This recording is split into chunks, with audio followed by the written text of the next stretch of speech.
సమస్య ఏదైనా హాస్పిటల్కి వెళ్ళగానే ముందుగా బీపీ చెక్ చేస్తారు. కానీ చిన్నపిల్లలకు బీపీ చెక్ చేయడం ఎప్పుడైనా గమనించారా?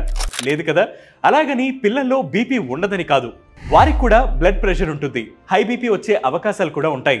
ఎస్, పెద్దలకే కాదు పిల్లలకి కూడా బీపీ ముంపు ఉంటుంది. ఈ విషయాన్ని అమెరికన్లు 90s పసిగట్టారు.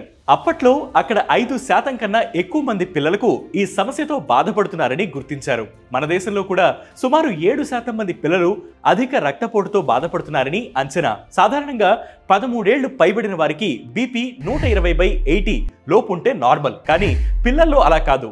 వయస్సు, ఎత్తు, లింగభేదం, బరువులను బట్టి బ్లడ్ ప్రెషర్ పర్సెంటైల్ క్యాలిక్యులేట్ చేస్తారు. అది 90 కన్నా తక్కువగా ఉంటే నార్మల్, 90 నుంచి 95 ఉంటే ముందస్తు రక్తపోటు దశ, 95 నుంచి 99 అయితే మొదటి దశ అధిక రక్తపోటుగా భావిస్తారు. అంతకంటే మించిపోతే చాలా ప్రమాదకరం.